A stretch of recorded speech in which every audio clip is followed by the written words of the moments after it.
But yeah, again, thank you so much, everyone, for joining us. I think we'll go ahead and dive into some things. My name is John, and I am the archivist at the Chester County Archives. In the room today, we also have Stacy Hutchison, our assistant archivist, and Cliff Parker, the director of the archives, is joining us virtually. So I think this is a really cool and rare moment that we have all three Chester County reference archivists in one program. So I think that's a really cool opportunity for us to talk about our records at the Chester County Archives with everyone today. There are a few events coming up that we think everyone here will be excited about. Cliff, if you don't mind, could you put a link to those events in the chat box? I don't want to list all of them, but there's one that we think everyone here will be interested in on October 1st. That's the first Saturday in October. We are meeting in person at the Chester County History Center. Guest speaker Sydney Cruz will be coming in to talk about military records. So talking about the military service of our ancestors and how to use military records just to find out more biographical information. So again, that's going to be October 1st at the Chester County History Center. It's an all-morning event from about 9 to 12. So there's going to be two separate talks that Sydney will give. So we're really looking forward to welcoming Sydney in October. Now, today, we're not talking about military records. We will talk about some military records, but overall, we are talking exclusively about county records, right? That's the name of the program. So what does it mean about county records? Well, let me tell you a little bit about who we are at the Chester County Archives. The Chester County Archives, our pitch line is we preserve and we make accessible the historic records of the Chester County government. So what does that mean? Chester County as a government was formed all the way back in 1682. 1681, that is when William Penn received his land charter from the King of England. And about a year later, he realized he had so much land, he needed local governments to help administer the colony. So he created three counties, Philadelphia, Bucks, and Chester. And again, going back to 1682, in order to help administer and allow his colony to function, there were certain functions and responsibilities that the Chester County government had to do, like collect taxes, lay roads out, bridges, and all those functions and responsibilities have been generating a paper trail from 1682 all the way to this very minute. The county government has been generating a paper trail, and the historic ones are preserved here at the Chester County Archives. And it should be noted that all Pennsylvania counties function according to state law. Basically, the different state constitutions that we've had in Pennsylvania, the different laws that the assembly has passed, they basically tell county governments what to do. County governments are responsible for doing A, B, and C. So what Chester County does is quite similar to what Delaware County does, or Philadelphia, or Lancaster, or Allegheny County. So there is a great deal of consistency with county records across Pennsylvania. Now with that, so I should say the records that we're going to highlight today, they're going to be available here in Chester County, and that should be true no matter what county you're looking at in Pennsylvania. So we're going to be focusing specifically on Chester County today, but generally speaking, you can find most of these in other counties across the Commonwealth of Pennsylvania. Now with that said, there is a caveat that Chester County, we are fortunate that we have a designated archive. So if you're doing historic research, you can come to the Chester County Archives. There's also one in Delaware County, right? A lot of the southeastern Pennsylvania counties have, individual isolated archives where you can go access a whole bunch of records. But let's say you're doing research in rural Pennsylvania, right? A smaller, less funded county in central PA, and you want to look at deeds from the 1820s. You might not go to an archive. You might have to go to the actual land office. Or let's say you want a will from 1860. You might have to go to the Register of Wills. So again, we're fortunate here that if you're doing historic research, you're going to come chat with myself, Stacy, or Cliff, and we're all history-minded people. So we're going to be able to help you kind of navigate the language and the laws. These records are going to be available across Pennsylvania, but you might have to work, next to someone who's filling out a 2022 will, or someone who's buying property if you're looking at. So it'll be a fun juxtaposition with you looking at an 1820 deed and someone looking at a 2022 deed. So again, just keep that in mind. We're going to go through a whole bunch of records today. So if you have ancestors who are in other Pennsylvania counties, it should be pretty consistent across the Commonwealth. And let's be honest, we're going to be talking about deeds and wills and court cases. Other states are going to have these records as well. Their laws just might be a little different. So with that said, I'm going to turn things over to Stacy, who's going to start us off with the bread and butter of genealogy, those vital records. And we'll see what Stacy has to say. Okay, everyone, so welcome. And as John said, we're going to start with vital records and defining what vital records are, which are central life events, so births, deaths, and marriages. These are the most requested type of sorry, I didn't know. Some of the most requested types of inquiries that we have from visitors, both email and phone calls. Unfortunately, for these researchers, as they're asking us, we have a very limited number of vital records, and that's because of the law. Wasn't passed until 1852 that required us to collect these. Before that time, it would be under the purview of religious institutions. They collected those things, sorry. So that's where you would find them in the times that we didn't have them. But what we don't have in the form of vital records, we do have in form of vital data in other records that we have. So let's start with what we do have. This is a history of the birth records that we have. So in 1852, there was a Pennsylvania law passed that required the registration of marriages, births, and deaths. It was a very short-lived law for 3 years, 1852 to 1855, it was repealed. And then there was a gap for 38 years from the end of the birth returns to the second attempt in 1893, and then from 1906. So this is what you would find here at the county level. Okay. So let's talk a little bit about what you would find in those 1852 to 1855 birth returns. The information included is listed, and I've put an example for you. The onus of collecting this information was put on physicians and also clergy. So those people had their own jobs that they were doing. This wasn't a very successful attempt, and it wasn't a very adopted widespread, which might be why it only lasted for 3 years. But let's take a little closer look at that example I have. So we have Jacob Buckwalter on one side, and then a Benjamin Franklin Bush, which I thought was a fascinating name. In that, you can see in this example that one has some much more information than the other. One lists the names of all of the siblings that were still living for Jacob, as well as the mother's name before marriage. Whereas for Benjamin Franklin, you don't have that data. So even though you might find a birth return, it may not provide as much information from one to the other based on what was collected by that physician or the clergy. So in 1855, as I mentioned, that was repealed. And there's a gap. So this is the birth register entry for Herb Pennock. I don't know if any of you are baseball fans, but Herb Pennock was a baseball pitcher. He was born in Kennett Square, attended Westtown School, and he was inducted to the Baseball Hall of Fame in 1948. But this particular example of the birth register actually shows you something interesting. In addition to giving you the name and the name of the parents, it does show that he was born in February towards the right side in Kennett Square. But on the left side of the register, you see that it wasn't actually entered into the register until July. That's because this information was collected by the tax assessors, and the tax assessors would then bring it all together at once. So there may be a date. You can't just look at the dates along the side. You have to actually look at the dates on the right side of the register. This continued until 1906, when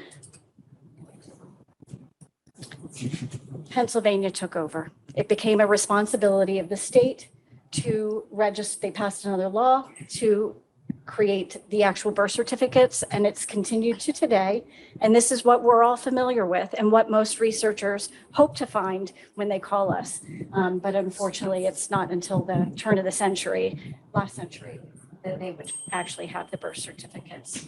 And from 1906 to present, that would be as a function of the state. We direct people to contact the state for this information. So there's one other kind of birth certificate that I didn't mention, delayed birth certificates. These came about for Pennsylvania, people who were born in Pennsylvania before 1906. And they were very, very popular in the turn of, the 1930s, when the Social Security started offering Social Security benefits. So people who did not have a birth record before then, or if it was incorrect, or if it was incomplete, they could go and get a delayed birth certificate. So you can see the type of information that is listed there. These are treasure troves for genealogists because they are completed after the fact. So not only do you get the information about the birth, but you also get information about the parents when the birth occurred. So for example, for Nellie Nadine Matlack, who is from East Goshen, where I live, you can see that her dad was 20 when she was born, and that he was born in Sugartown, and that he was a platinum worker, but he was currently deceased when this was applied for. So these are great records if you can find someone who has, requested a delayed birth certificate. So where else can you find some of this birth-related vital data? So as I mentioned, the religious records, siblings. So if your person that you're looking for has not been listed in any of these records, what about a sibling? It might help you to build that picture. Tax records, poorhouse records, guardianship and estate papers, as well as tavern petitions after 1887. Because in 1887, tavern people who applied for tavern petitions, they had to do it yearly, and they had to list their place of birth after 1887, or if they were naturalized, where and when they had naturalized. So some very good places to search for birth-related data. So going to the other side of life, we've got death records, and these actually mirror the laws of the birth records. You can see the death returns the same years, the death registers the same years. So I'm not going to spend a lot of time on that introduction. Oops, sorry. Sorry, wrong way. There we go. Okay. So this is the return of deaths that for two women. So you can see at the top are the actual certificates that were completed that would have been by the physician or clergy again.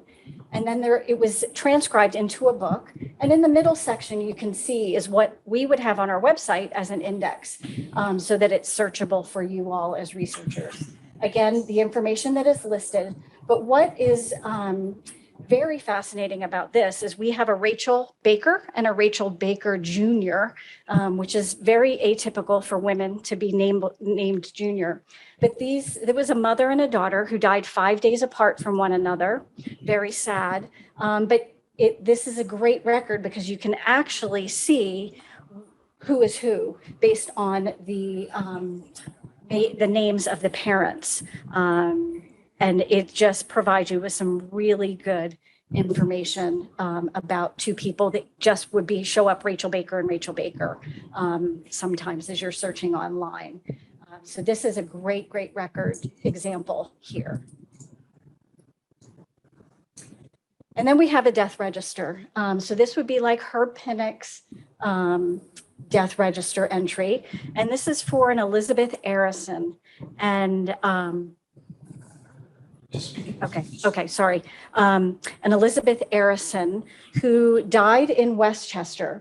But what I found fascinating about this particular example is that it not only provided the information about her, she was a cashier, but it showed where she died, specifically to the actual street address. So 123 West Chestnut Street in Westchester, that's a picture of the house today.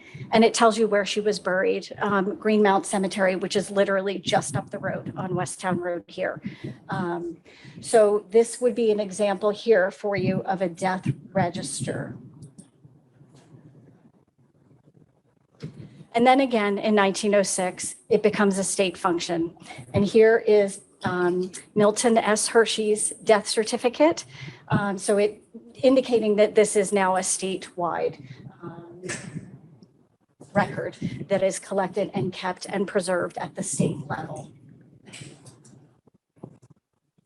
And just like with the birth records, very similar, but with a few added places to find death records: religious and cemetery records, coroner's records, proof of death records, estate and probate, tax and poorhouse. And marriage records. That's the third of our vitals. Started out the same as the birth and death records with the same law in 1852.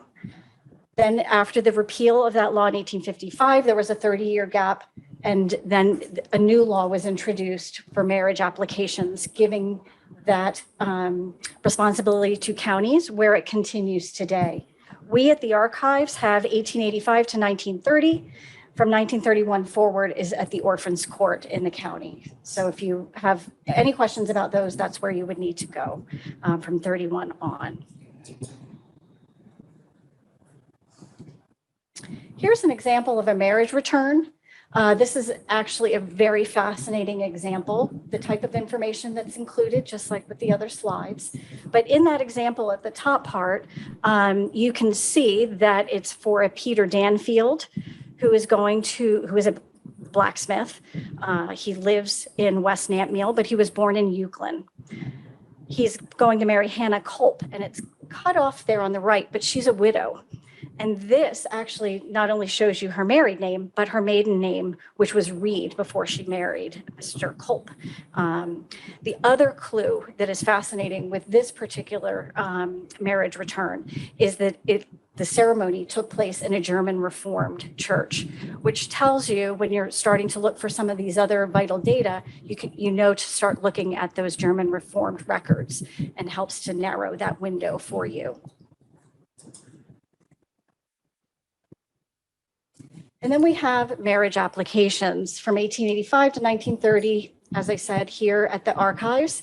This is Samuel Barber. I don't know if anyone's familiar with him, but he is a world famous composer, musician, who was born and grew up in Westchester, right on South Church Street. That's a picture of his childhood home, and the Pennsylvania PHMC placard that is right outside of his home. But this is the marriage record for his parents.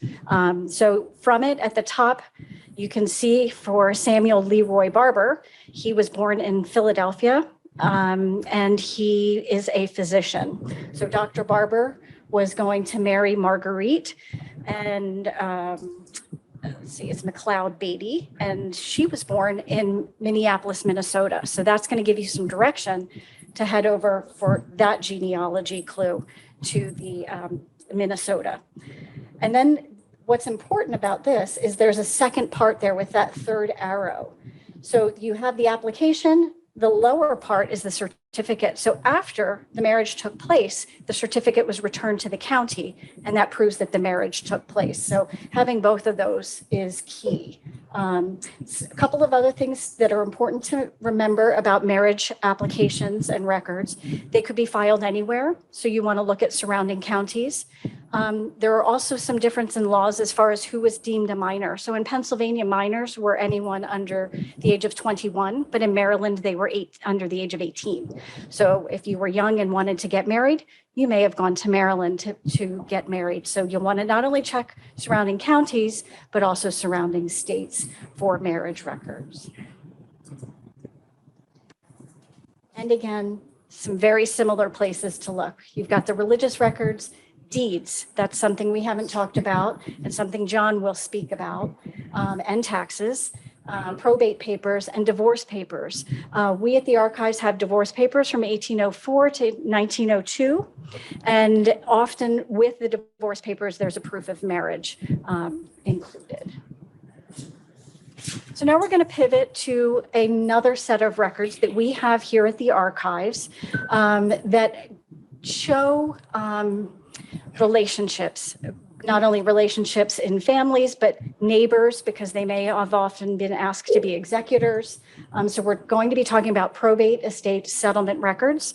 At the archives, we have them 1714 to 1923. And so what do we mean by those? We're talking about wills, administrations, inventories, accounts, and orphans court proceedings. It's important to remember that the wills and the orphans court proceedings are going to be listed separately and indexed separately. So what you're going to want to do is check both of those indexes, not just look for one, you'll want to look for two. Another thing to remember is that in the archives, we have over 30,000 wills stored. But this is only for people who had enough property to warrant going through the probate process. So that it may be a very, it's like the 1% today of yesteryear. So just because someone does not have a will or necessarily an orphans court proceedings does not mean that they didn't live in the area or die in the area. Okay, so a little bit of language when dealing with wills and administrations. If someone is labeled as testate, that means that they wrote a will.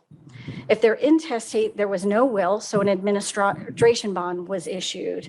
An estate file typically was comprised of a will, an administration, an inventory, and an account. And if it's an early time, so before the early 1700s, even up to the time of the Revolution, they may have been filed in Philadelphia. So another place to check. Behind here, so behind the black box is actually images of my favorite will in our collection. It's for a woman named Catherine Booth. She wrote it in 1834. She died in 1846. And this is a genealogical treasure. I will just highlight some of the things that she wrote in her will. But she, at the very beginning of the will, explains that her husband, Walter, died in 1803. And when he died, she had 8 children under the age of 13. The oldest was a girl, not yet 13. The youngest was a boy, not yet 4 months. She talks about being left an estate of a farm of 40 acres and $250 in personal property. She also goes on later to give you all the names of the children and who they married. So you find a will like this, you're going to immediately be able to get into your genealogical rhythm with that. So may you all find Catherine wills or Booth wills in your future. So let's move on to how you can find wills. So at the Chester County Archives, we have originals. We also have microfilms. We also have PDFs, but we also have abstracts. So abstracts for wills are going to be super helpful for you. Catherine Booth's will is 22 pages long. If you had 5 Catherine Booths and you had to look through each of those, it would be a very time-consuming and cumbersome effort. But with the abstract, you can automatically scan through them. They're typed, so you can easily determine whether the Catherine Booth you're looking for is the Catherine Booth in the particular will, and then request that. And then the final part of Catherine Booth's estate went through orphans court. So what is an orphan? We have researchers all the time who say, my ancestor was in, orphans court. Does that mean he or she was an orphan? Well, it typically now it means parentless. Back then it meant fatherless. So the orphans court had several different functions, but it would take care, as you can see from the 5th bullet down, guardianship for infants and or minors, but it would also help settle estates. So the examples at the back you can see are Catherine Booth's estate settlement papers, and there's 4 of them there. Cliff's name at the top of the screen is blocking, but at the very, very top, you can see that when Catherine died, having started with $250, her personal property was up to $3,600.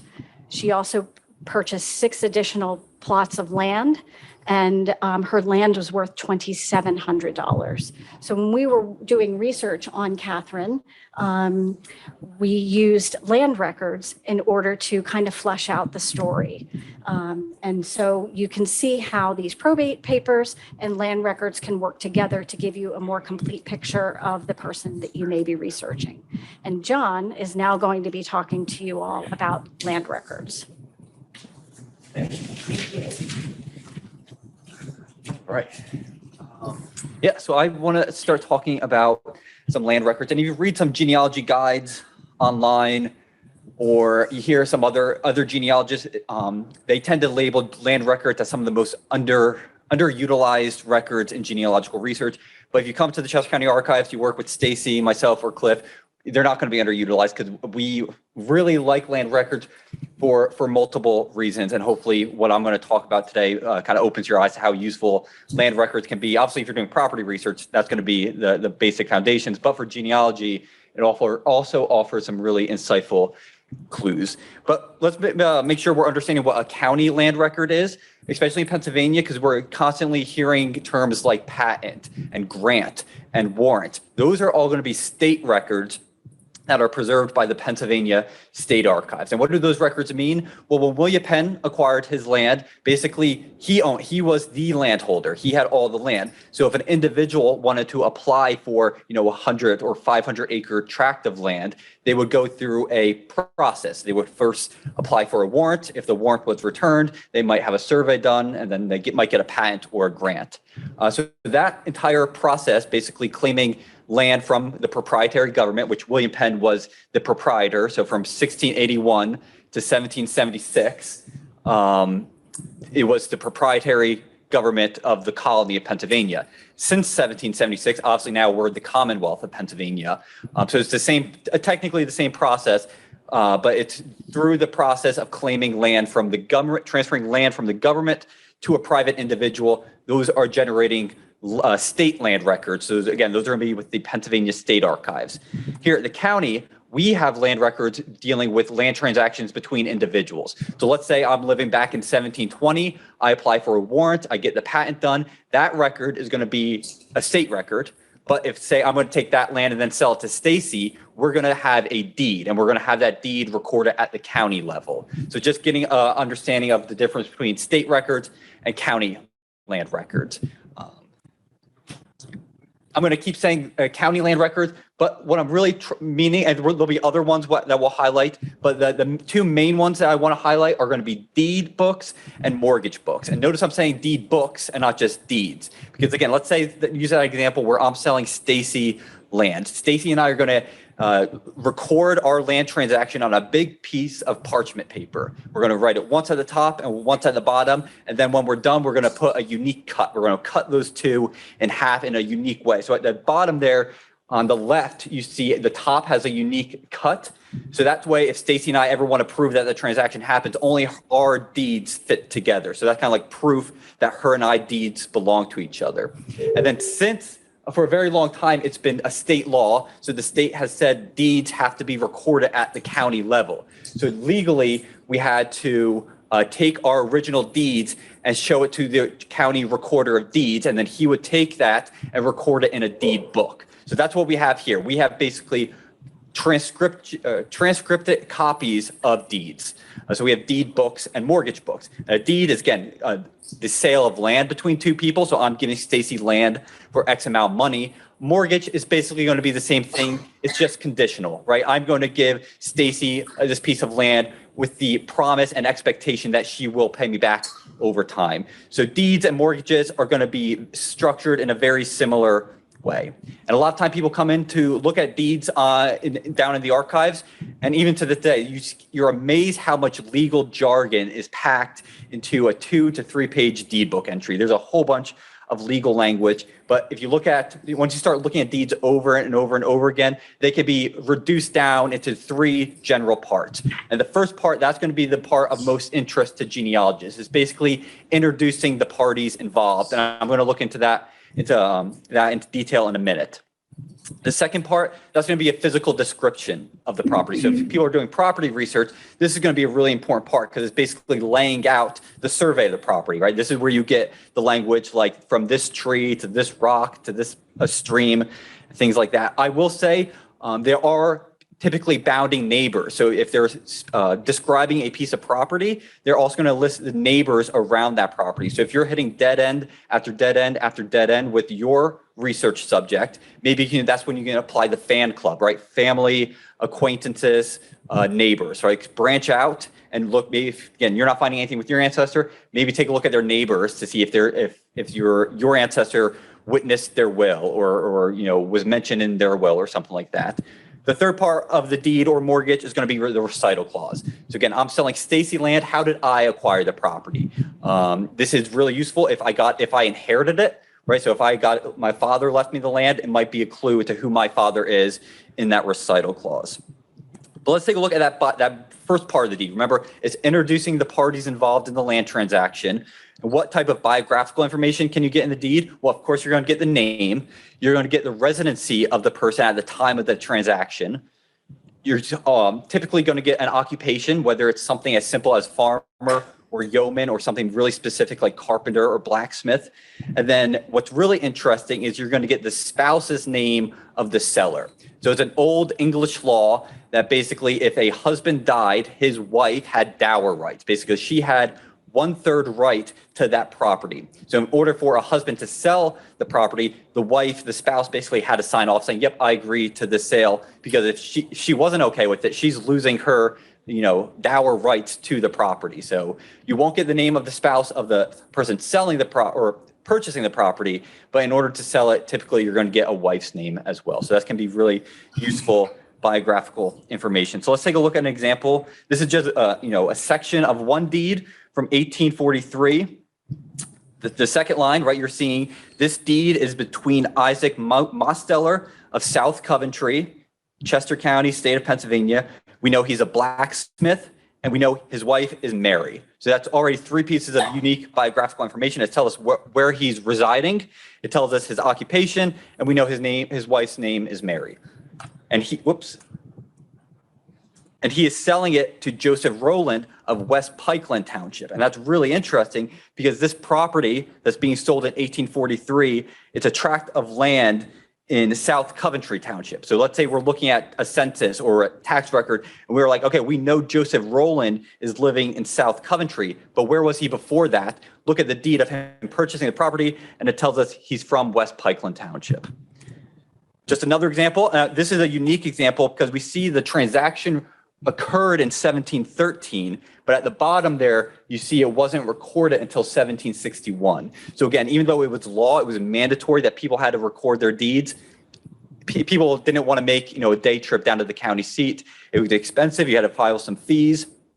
Some people just had a distrust of government. Sometimes people inherited property, so they don't think they have to have a transaction recorded. So there might be a few a century, a few decades between when the transaction took place to when it was recorded with the county, if it was recorded, because sometimes you get a lot of unrecorded deeds. You might say, oh, someone purchased property. We know they purchased property, but where's the deed? It might just not have been recorded with the county.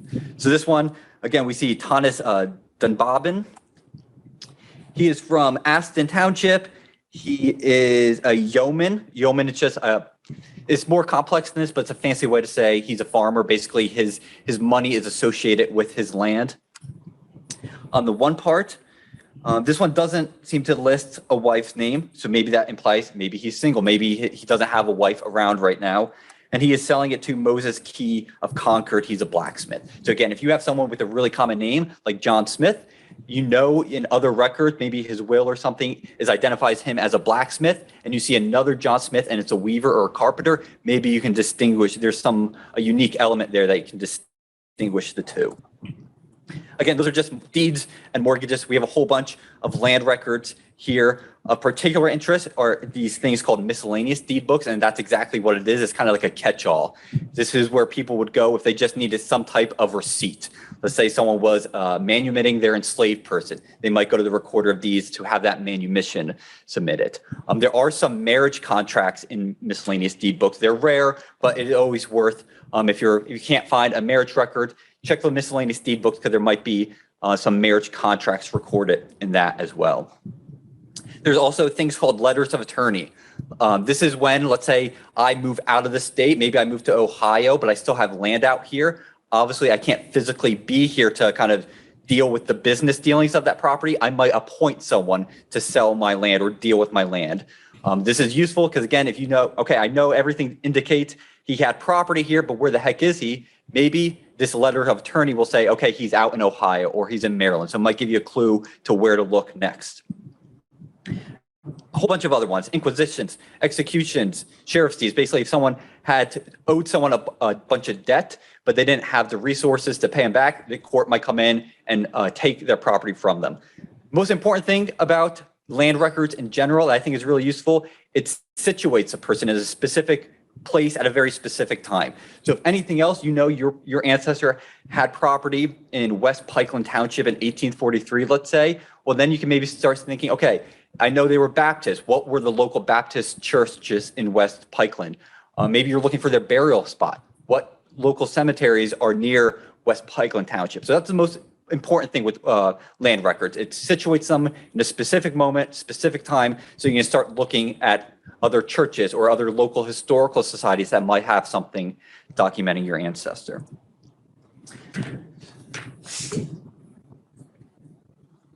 With that said, that assumes someone had enough financial resources to purchase land.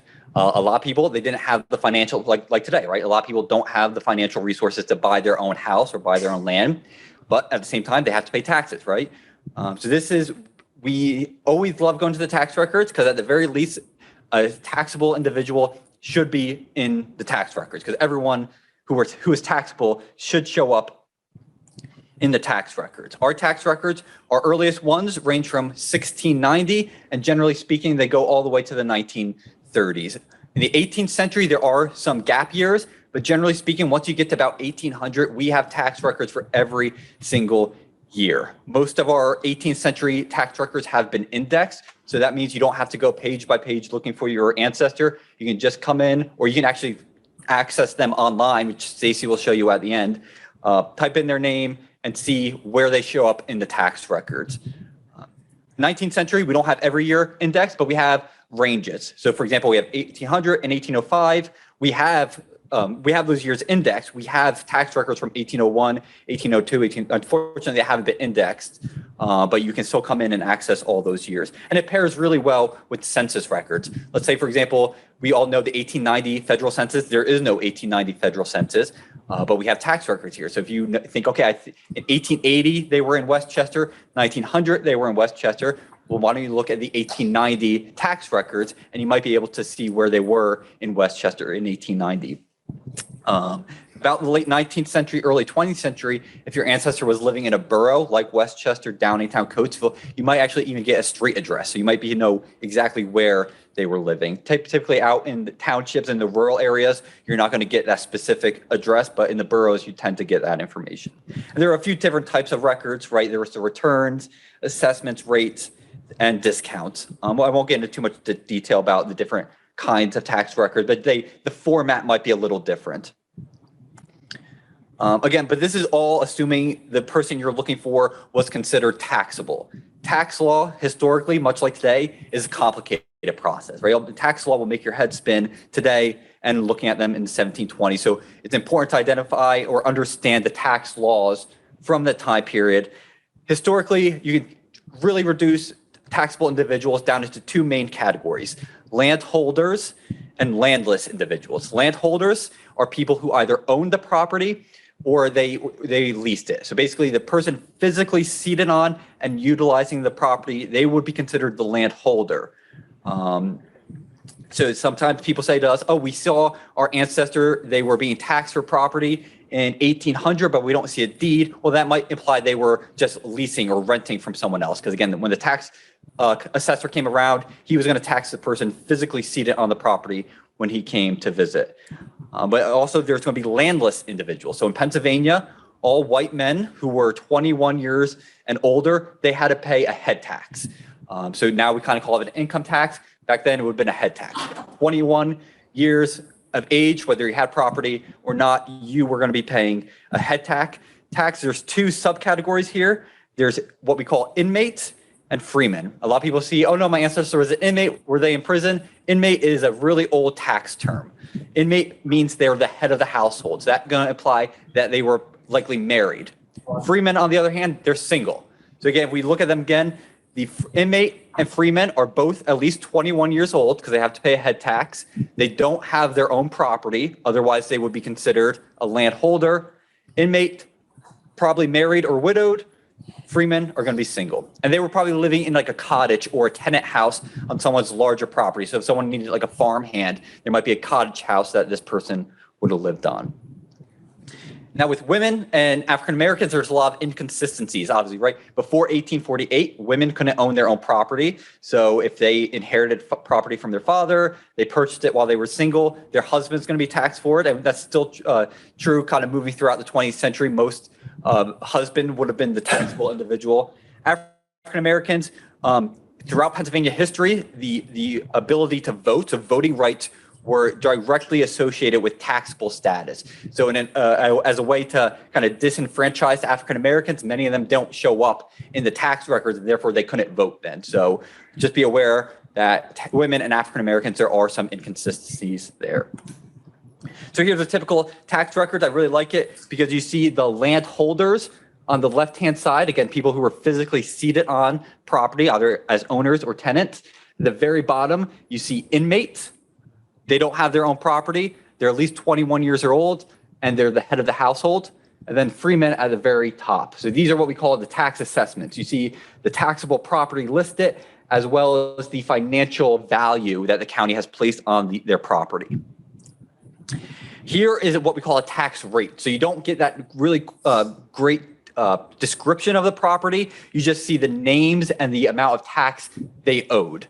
For genealogy, this is still going to be really useful information because, again, you're going to see the same categories. You're going to see landholders, freemen, and inmates there. So just understanding the categories is important to being able to associate your ancestor with, their marital status and things like that.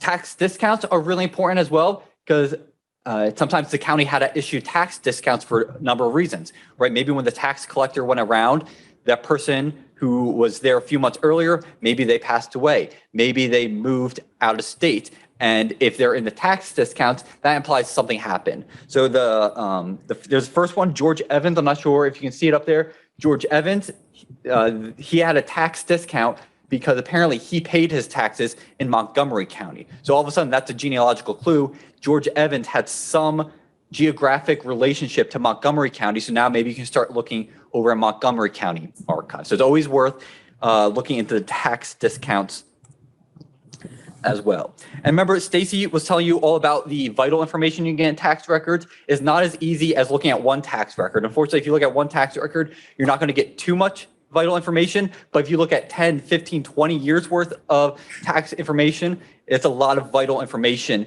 in there that you might get. So let's take an example, a made up name, John Doe. Let's see, looking at tax records, if we can see his birth date, maybe we can find information about his parents, marriage date, and anything about the death. Again, this is all hypothetical, but this is what we encourage people to do if they're not finding those birth records or marriage records. Take a really thorough look at the tax records.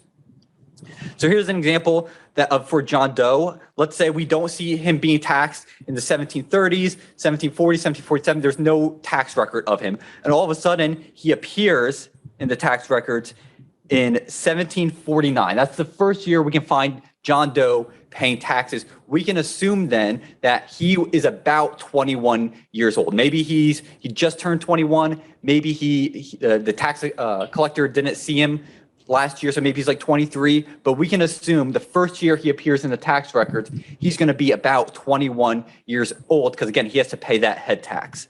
And let's say we know a free man, right? He doesn't have his own property. He's at least 21 years old, and he's not the head of the household, meaning he's living with someone else. Who might he be living with? Maybe he's living with his parents. So then we can narrow in on that particular township to see people with that last name.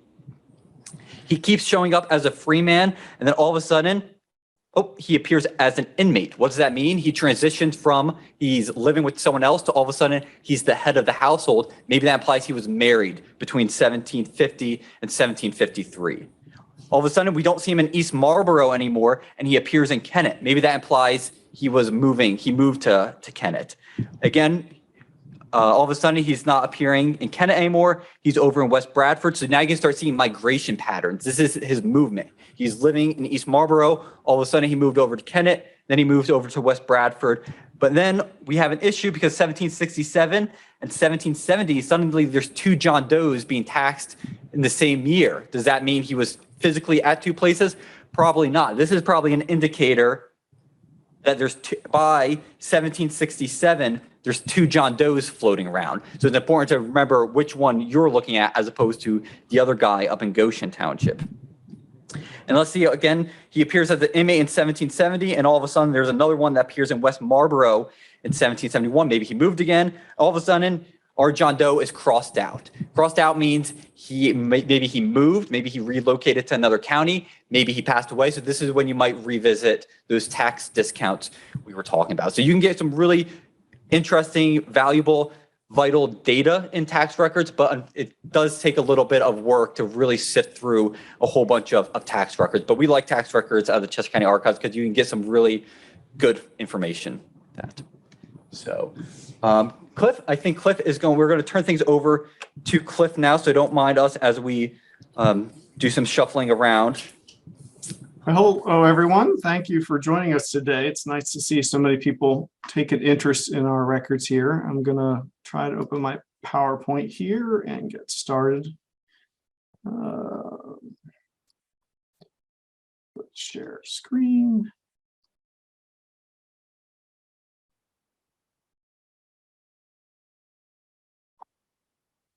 Five. So I'm basically going to cover everything else.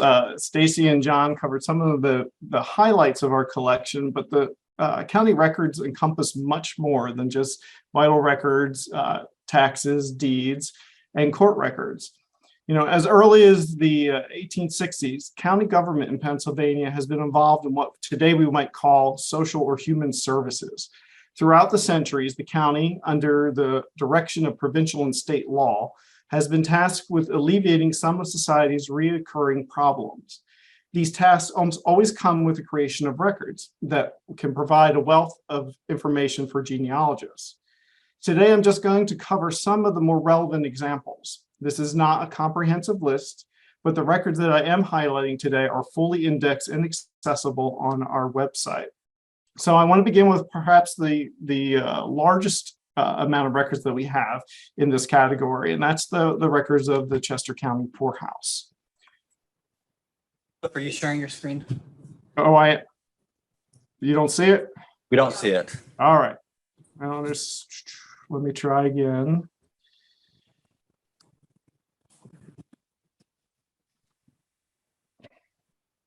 Oh, this is frustrating.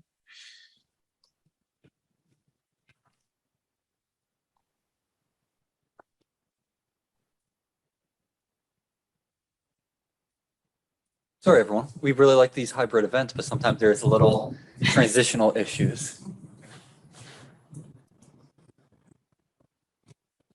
All right. Do you see that blank blue thing, right? Yep, we see your All right. There we go. Thanks, everyone, for your patience. Take it away. Okay. So let me actually, because now I have all these little screens here.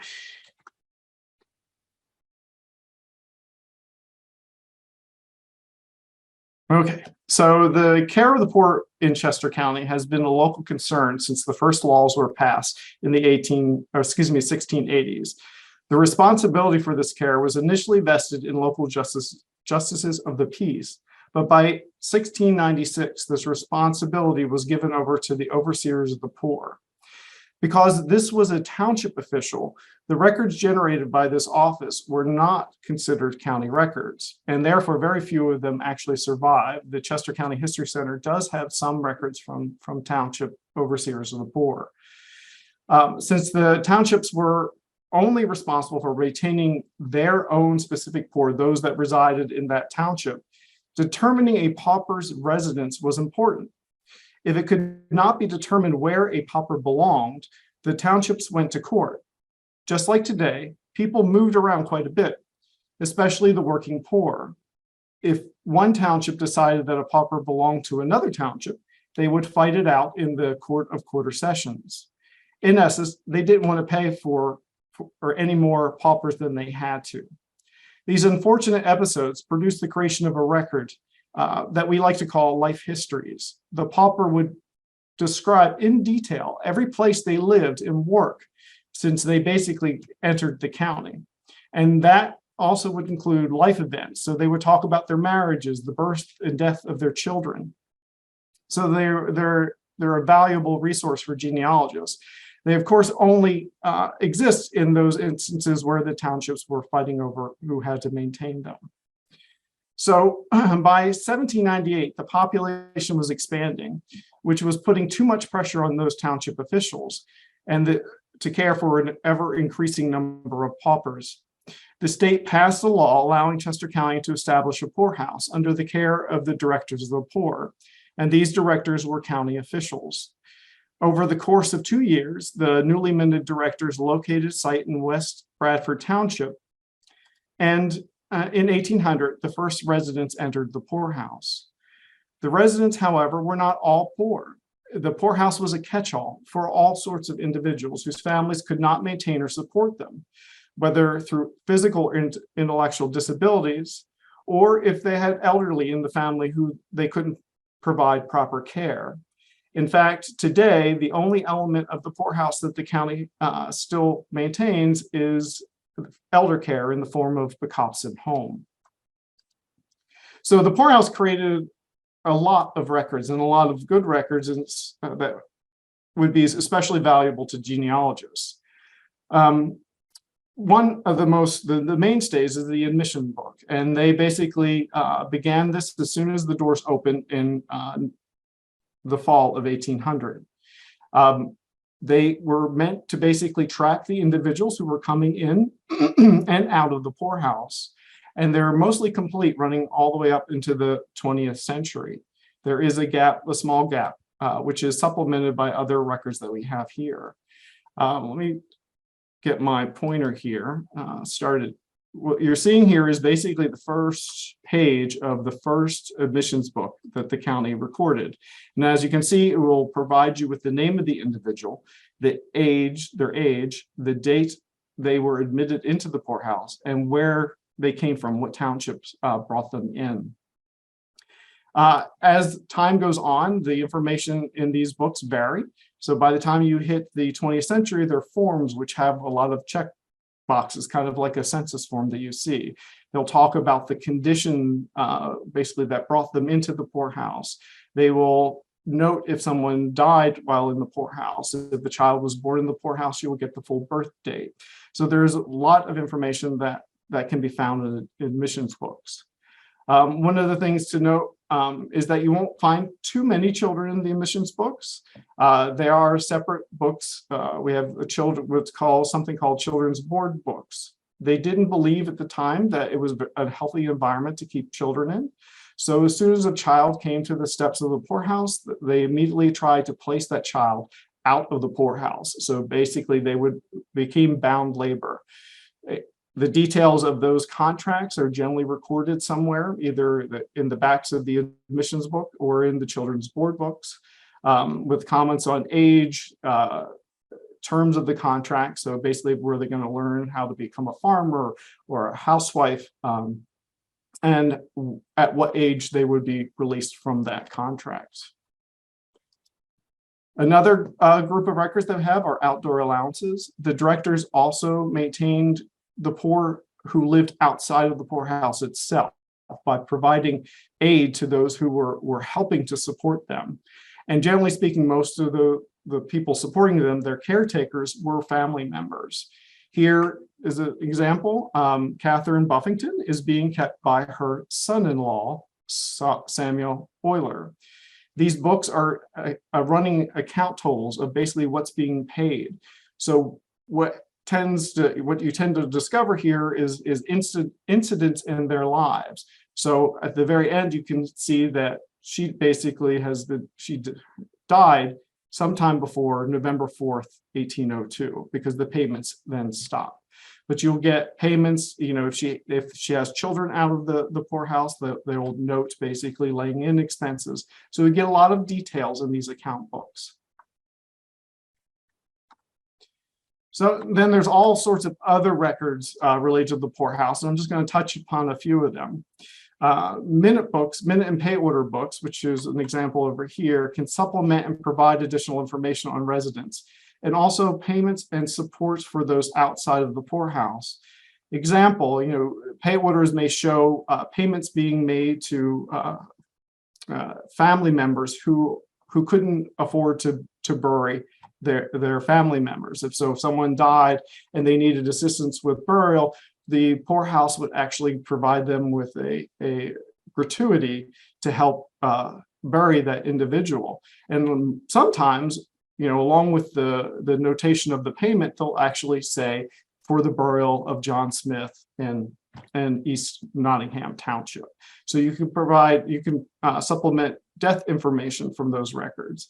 Another thing that you'll find in there is if a child was born out of wedlock, the poorhouse often goes after the fathers. So the fathers, you'll see payments from the fathers paying for the laying in expenses or for support for the child, after they are born. Here we have an image of the steward's book. The steward's book only exists for a small period of years, but it's a wealth of information. So if your ancestor was in the poorhouse in the 1820s, you might discover all sorts of details about their life and the reason why they were being brought into the poorhouse. And then another series of records are the basically these, we call them RQSs. They're the reports to the quarter sessions, which were basically then sent to the state, which kept track of the poorhouse populations in the state. They provide basically a census of all the individuals who came into the poorhouse during the course of that year. As you can see here, you get the name of the individual, the reason why they're in the poorhouse, and then the age when they came into the poorhouse.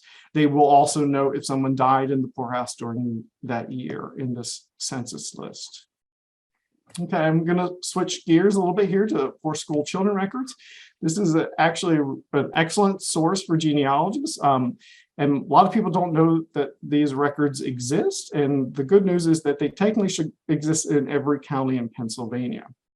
So before 1809, if you wanted to go to school, you had to pay a subscription fee. That fee was generally used by the school to pay for the teacher and the upkeep of the building. This meant if you couldn't pay, you wouldn't receive an education. In 1809, a law was passed to remedy this situation. The county was now required to identify all those families who had children between the ages of 5 and 12 who could not pay for their schooling. It did not require children to attend school, and it did not establish a separate poor school for these children. In essence, it allowed these children who were eligible and able to attend the subscription schools to actually go to school with their peers in their community. The law created 3 types of records that I will explain in a moment, and was in effect to 1834 when the public education law was passed, which provided free schooling for everyone. So there was no longer a need for this particular law. However, just as with many things of county government, word was slow to reach the township assessors, who continued to basically put the children's names in the back of the assessment books until, for the most part, 1837. But we did have a few townships that continued all the way to 1842. So in this period between 1809 and 1842, you have basically a mini census of a particular group of people in Chester County, well before basically the 1850 census, when you finally get the full count of everybody's household. So the first record we'll talk about is the tax assessment. The law required as a first step that the local assessor identify families who are eligible and submit their names of their children and their ages. Here we have a tax assessment for Goshen Township, and it shows the parents' names. And in most instances, it will only show you the name of the father, but here we have both the name of the father and the mother. And over here, we're going to get the names of the children and their ages. So you see the ages above their names. And here again, just as a reminder, this is only those children that are between the ages of 5 and 12. So younger or older were not eligible. So once the assessment was done, those names were submitted to the commissioner's office, and the commissioners wrote them into an account book. The account book served as a reference tool that would be used in conjunction with the next record that I'm going to show you. And here again, you can see Goshen Township the same year. You see Jesse and Mary Mercer, children and their ages supplied from the original record.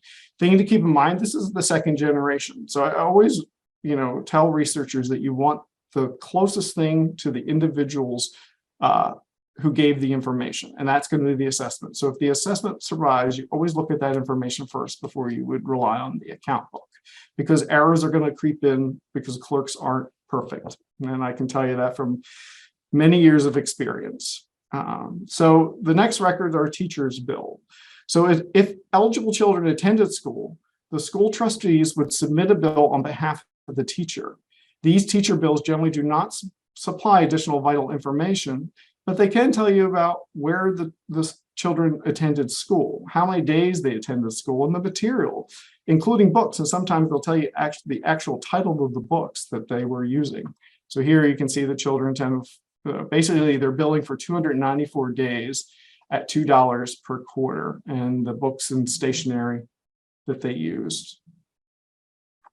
So another group of records are the Board of Relief. The Civil War introduced numerous hardships into the general population. Many men who went to fight for the Union left behind dependents who relied solely on their support. Married women were unable to work in careers or jobs that could help sustain them while they waited for their husbands' meager paychecks to make it back to Chester County. So in 1861, the Pennsylvania General Assembly passed a law that basically required the counties to help provide relief for these families during the course of the Civil War. This included anyone that was in the immediate family. So that means anything between the wife and the children, but also father, mother, sister, brother. We also have instances where they included aunts and grandparents. And this also created, as with everything else we've shown today, records, and lots of records in some instances, which we'll highlight here. So one of the most useful, of course, is the application. Everybody who wanted to take advantage of this program would have to apply. And usually they would apply on a local level. Not everybody's coming to Westchester. Each of the townships would have their own little Board of Relief committees that would help local residents fill out these applications and get support. So here on this relief, we basically learned that this is on behalf of the family of Thomas Mayers. His wife, Anna Mayers, is the one who's actually putting in the application. She lives in Schuylkill Township. We get Thomas Mayers, we get the regiment that he serves in during the war, and then we get everybody who is in his family that needs support with their ages over here. You also sometimes get little comments. Here we get a comment that they're residing with the family of Charles Rogers in Valley Forge. So the other set of records, just kind of like we had the poorhouse, we kind of have dockets. The dockets basically keep track of all the payments going out to these families. Because most of these payments are based on the number of dependents. So basically, if you had 4 children, just as an example, they paid 25 cents per child. So you'll get little notations about the deaths of those dependents if they died in the course of this program. So if a child dies, they will basically take 25 cents away from the family because that's one less dependent. And here in this unfortunate example, Isaac Parker, who was in the USCT troops, his family lost the benefit because he died during the war. So basically, the law only required them to support people with soldiers who were currently fighting in the war. Parker is deceased, payments stop. And then there's a set of miscellaneous papers. Most of these are letters and correspondence between the various township Board of Relief committees to the county Board of Relief committees, but you also find letters of individuals who are seeking support. Perhaps they didn't get the support they needed, and they're basically pleading their case to the committees. And in these letters, you will get some heart-wrenching stories and more context that kind of flesh out the life of your ancestor. And then let's switch to coroner's records. For the very beginning, coroner's inquests have been a function of county government. And from the earliest extant inquest for Chester County was filed in 1720. There are several gaps in our collection, so it's not a complete run into the 20th century. Inquests were required for every sudden or suspicious death. So this means that even if you died from natural causes, like say a heart attack, an inquest would be required. There are several different types of records that we have related to coroner's inquests. Some of them kind of fit into the areas where we're missing actual inquests themselves. So inquest reports, these are the ones that you're really looking for because these are the ones that will give you the most description. So you'll basically get the name of the deceased, the location of where the body is found usually. Sometimes you will get the date of death if it is known. Typically though, you'll find, in certain circumstances, if they just found the body, that's the date you get because they don't know when that individual died. They'll describe how the individual came to death. You will get statements from witnesses, which in a lot of cases are going to be family members. So, it can provide a lot of detail to individuals. And then by the time you hit the 20th century, the form becomes a little more detailed as far as vital records. So you'll get age, marital status, race, things of that nature. Docket books, again, is standard for government records. Everything is recorded and summarized in a docket book, so they contain slightly less information than the reports, but will provide, the next best thing, a summary of what was written in the report. So here we have Cornelius Desmond. He was found at Phoenixville in January 2nd, 1912. He's 78 years old and 7 days. So there you can figure out his birth date was back in December. And then, his race, that he's married. And then here are the witnesses. And as you can see, there's a Desmond. So who's Kate Desmond? His wife? Or things to look into. And then another group of records are the bills. So basically, coroner's inquests weren't done in a central location. You have deputy coroners spread throughout the county, and they, of course, want to get reimbursed for any expenses incurred during the inquest. So most of the time, this is going to give you the bare bones information. It's going to tell you about who is the decedent, who are the witnesses, and how that person came to his death. And here, unfortunately, Martin Sandow came to his death by a tree accidentally falling upon him while engaged in felling trees.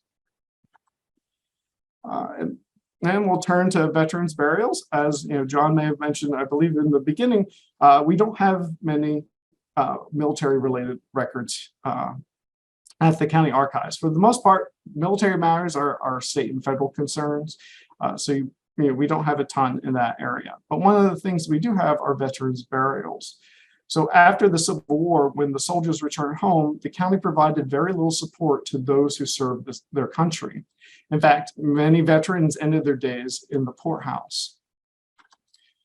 And it wasn't until 1885 that the state required the counties to provide a burial benefit to an honorably discharged veteran whose family did not have the means to pay for their burial expenses.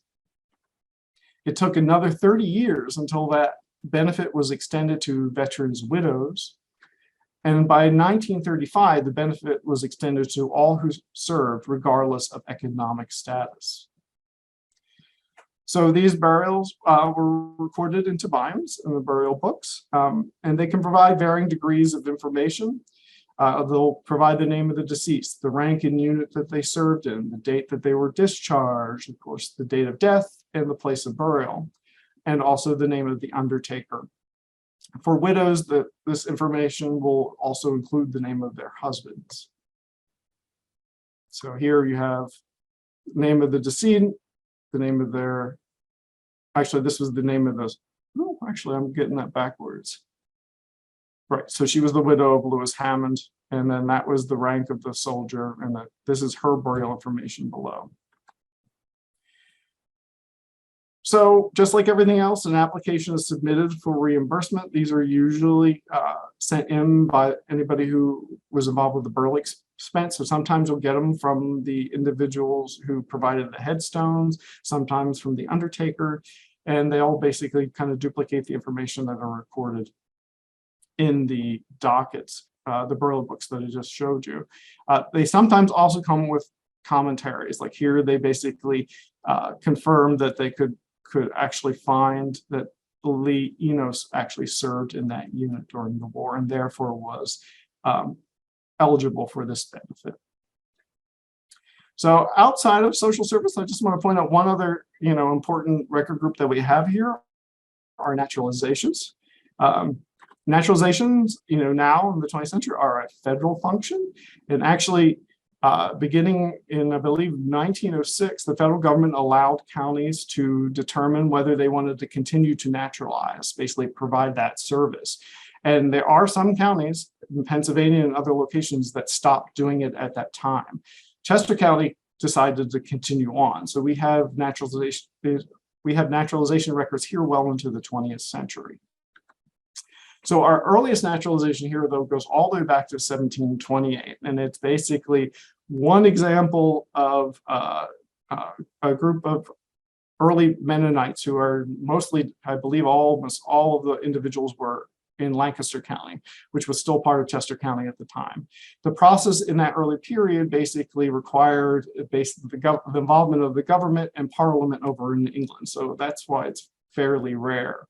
And then you also have to think, if you're here before 1776, you're from the British Isles, guess what? You don't need to naturalize because this is a British colony. So there's very little reason to naturalize for most people before 1776. But we only have records of naturalization on the county level beginning in 1798. And the process, which is fairly simple, though now much more complicated, requires two steps. One is that you come in before the court, you declare your intention to naturalize. And then what you have to do is wait. So after you declare your intention, depending on the year, because the laws change, you either wait 2 or 5 years before you can then come back before the court and petition to naturalize. And that's when you would officially become a naturalized citizen. You basically had to prove that you could live in this country in the same locate or the same jurisdiction for that number of years without getting into trouble, and then have basically vouch for your people vouch for your character in the final process. In 1906, basically the Bureau of Immigration and Naturalization was established. This is basically what I was mentioning before. That gave the options for the county to stop giving out naturalizations. This also regulated the process and created forms that require a lot of description. Because before 1906, you're not going to get too much. You're basically going to get the name of the individual and the country that they're renouncing citizenship from. There are exceptions to this. There was a period where they were noting which ship they came on or what year they emigrated and what port.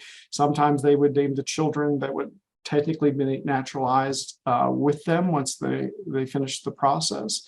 But generally speaking, they don't provide a wealth of information. It's only when you hit 1906 where you're going to get pictures, you're going to get, full dates of birth, places of birth, where your children were born, where you might have been married, what ship you came in on. So there's a great deal of information on the 20th century forms. And that's all I have. I'm going to turn it back over to John. Thank you, Cliff. Yeah, that's my favorite part about our records, whether your ancestors were incredibly well off and had a will, or whether they required assistance from the poorhouse. We should have some record of their activity here. So before we open up the floor for question and answers, we just want to quickly show you. So we talked about a lot of records today. How the heck do you access these records? One of them is coming out to us in person, but we also have a bunch of indexes on our website. So again, before we open up for questions, I'm going to turn it over to Stacy so she can walk you through our website. So if you want to do some research at home. I'll try to lead in. I'm sorry. There we go. All right. So we mentioned the term, we bandied about a little bit, indexing. What does that mean? To index is essentially a time-consuming but very beneficial process that we undertake in the archives to make records accessible to all of you. So what we do is we go and teams of volunteers that we will pull out vital information, pieces of information, and put them on a database, and then post them when they're complete on our website so that you can actually search for records right from the comfort of your own home. So the first place you'll want to go is to the Chester County website, chesco.org. So once you've done that, you're going to go highlight right there where it says government, and that will bring up this kind of a department and courts. You can see I've circled in green there, archives and records. Once you've clicked on archives and records, that is our homepage. You will then go to records, guides, and indexes, as it's the first bullet point. And when you click that, it will give you a list of indexes by subject heading. So for example, today we talked about birth, deaths, and marriages. That is listed there. But you can see Cliff mentioned coroner's records. Then there are criminal and prison records, land records like John had talked about. So you can explore each of those. When you do get into those, it will be a spreadsheet. I would recommend that you hit Control F and you can do a name search for the name of the person that you're looking for. That is much easier than scrolling through each of those. Also, as John mentioned, you can email us, you can call us, and you can visit us. We're open Monday to Friday, 9 to 4 without appointment. But double check for county holidays because we're in a county building, and so we're not accessible at that time. But with that, we'll open it up to questions. Oh, and that's for the end. There we go. All right, so we threw a whole bunch of information at everyone. So I will preface this. We've recorded the presentation today. As long as you email through Eventbrite, we will email everyone a recording of the presentation, hopefully by the weekend. But yeah, the best method is email us. The email is right there. You got an email from us. It's either going to be Stacy or myself monitoring that email, so it's not like your email is going to get lost somewhere else. We're the ones who answer those emails, and we're always happy to help researchers make sense of our records. So, but unfortunately, I'm not seeing any questions in the chat box. Someone just popped up on it. So that's a big question. Someone asked in the chat box, what records are accessible to view online? Obviously, Family Search, Ancestry, they have their own system. A lot of people ask us what they have of our records that are available. Unfortunately, we don't really know the extent because it's always being updated, it's always being changed. So we're not exactly sure. We know like they are some very early wills there. There's some, or deeds can be accessed on Family Search. So it's just, we're focusing on our system, not Ancestry and Family Search, unfortunately. Unfortunately, right now on our website, you can't view the original document. That is a goal of ours. I don't want to give a deadline, whether that's a year from now or 3 years from now, but the way the field is changing, right? Everyone enjoys the convenience and accessibility of accessing records online and from at home. So one day, again, there's no timeline, but you will be able to view all of our records that we have digitized from the convenience of your home. Right now, the big thing is we're constantly scanning. If you go down to the archives right now, you will hear the scanners in action. The big issue right now is getting the digital infrastructure, right? If you're throwing up hundreds and hundreds of PDFs, you need a good internal storage system. That's what we're trying to figure out. So we're working towards it. Unfortunately, we don't want to give you any date, but so we are working on it. But unfortunately, right now, there's no records you can view from our website. So that's why we encourage the indexes so you can get the reference information and we can send you PDF copies of it through the mail or digitally, but unfortunately you can't view them, the full records. We have a question in the audience, yes. My question is there a map for anybody just getting into it or those of us who've been into it for a while that says here are all of your likely suspects? Here's where to go to get to your county records. Here's a drop down of what might be available. Here's where it plugs into exterior sources like Ancestry.com and off you go to their world. But a way to make sure that you've got all of your possibilities researched and outlined, say on a spreadsheet, where you can say, okay, I'm going to use this in Excel, or maybe you guys create this and we download it, and we hit that cell, and it plugs us straight into where you would like us to go if we're looking for these various types of records. So what it does is it cuts all the questions out of how do I get to where I want to go? What is the likely area if I'm looking for a birth or death record or a service record? And the idea being is that there are the archives online that they're digitizing everything from the Civil War. And I ask this question because I have direct family from, 1660 something or other, connected to the Thomas Massey House. I've never been there. I don't know the man. I'd like to find out what went on. And, I have an ancestor that was supposedly in the Civil or in the Revolutionary War. But as you guys know more than us, those folks sometimes were farmer patriots, where they were out in the fields. And I used to make the joke to people at Valley Forge, like they would tell the British, can you come back in a week? I'll be happy to shoot you then, but I've got to bring the corn in.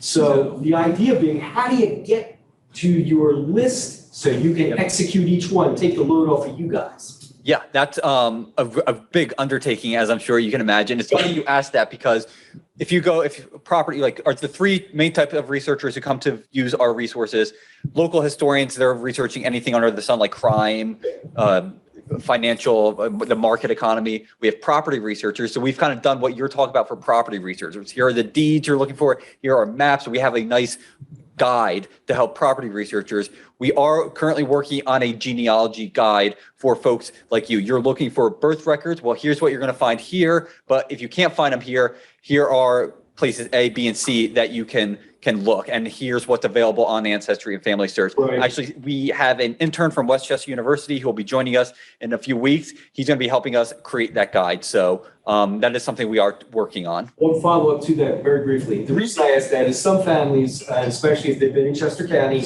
plug into DAR and SAR. Okay. And those guys are getting real persnickety about having lineage proven because apparently in the 1900s, it was a very fashionable thing to plug into something on that level to be seen as patriotic.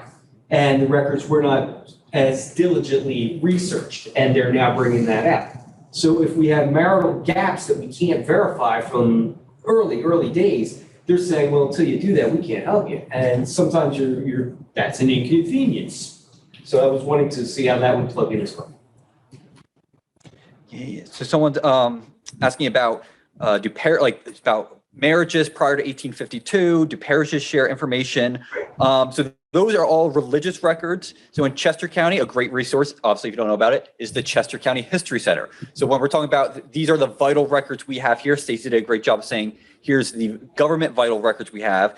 Another source, you can look at our religious records. If your ancestor was from Chester County, you might go to the Chester County History Center, because there they have some church and religious records that might have that marriage, birth, death information.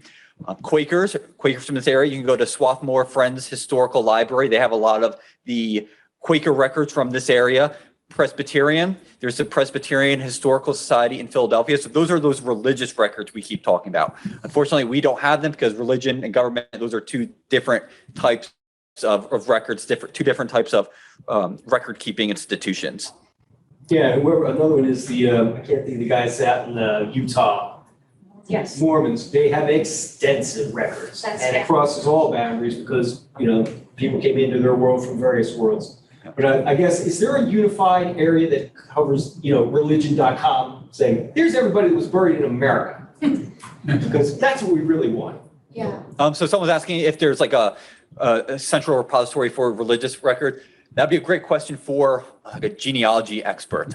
It's funny, people ask Stacey, Cliff, and I about genealogy strategies. Unfortunately, we're not professional genealogists. We know county record. We can, because of our experience, we can kind of point you in the right direction. But if you want those really rigorous research methods and strategies, that's a great question for someone whose job it is to look for those websites like I that. just didn't know if you guys came across that in your work as well. Unfortunately, no. Okay, that's fine.